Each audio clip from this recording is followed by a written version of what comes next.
सौरभ मैं जरा समझना चाहूंगी आपसे कि आखिर सिंचित करूंगा धर्म और जाति के नाम पर जो तमाम मुद्दे छेड़े जाते हैं, जनता से कितना सरोकार है इन सबका? नहीं, देखिए, अगर आप राजस्थान के परिप्रेक्ष्य में बात कर रही हैं तो राजस्थान के अंदर तो कुछ घटनाएं ऐसी घटी थी जब अल्लाह अकबर का नाम लेकर के गला काटने वाली, तो उस तरह का एक माहौल उस समय बना था।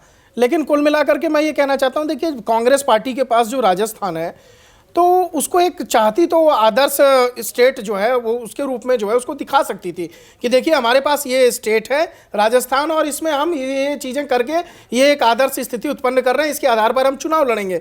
लेकिन दुर्भाग्यवश जो है ठीक उल्टा।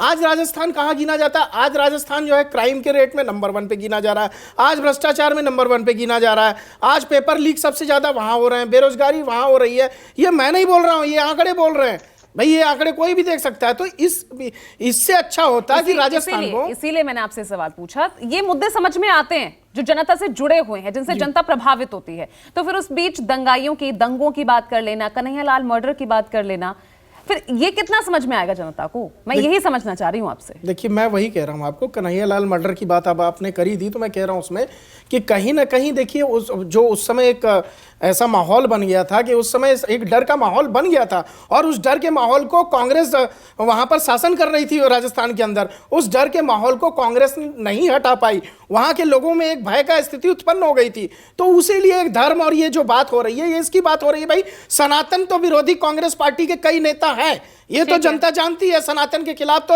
आप बिहार से लेकर के और जो इनकी गठबंधन की पार्टियां हैं साउथ तक, वो गालियां देते रहते हैं, हिंदुओं के प्रति दुष्प्रचार करते रहते हैं।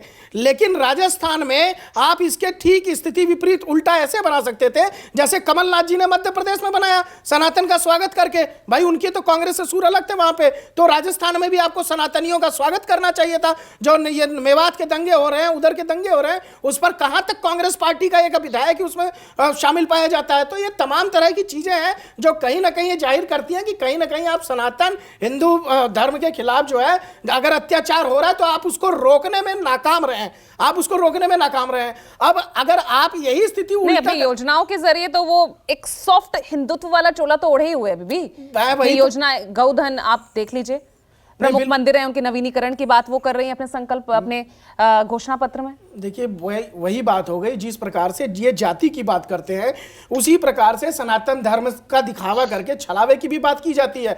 जाति के नाम पे ओबीसी कर रहे हैं, जीत के आएंगे तो एक भी ओबीसी को नहीं बनाएंगे, ना वो उसको अध्यक्ष बनाएंगे, ना उसको कोई लाभ का पद देंगे। उसी प्रकार से जब ये जीत करके आते हैं तो वो चीजें निकल के नहीं आती जो है चुनाव के पहले। तो जाति के नाम पर तो वोट, देखिए, हर वर्ग को साधने का काम तो बीजेपी भी करती है, लेकिन जातिगत जनगणना से डरती है, उस पर अपनी स्थिति स्पष्ट नहीं करती। नहीं, भारतीय जनता पार्टी, ठीक है, मैं इस पे आगे सवाल लूंगी, मैं लूंगी।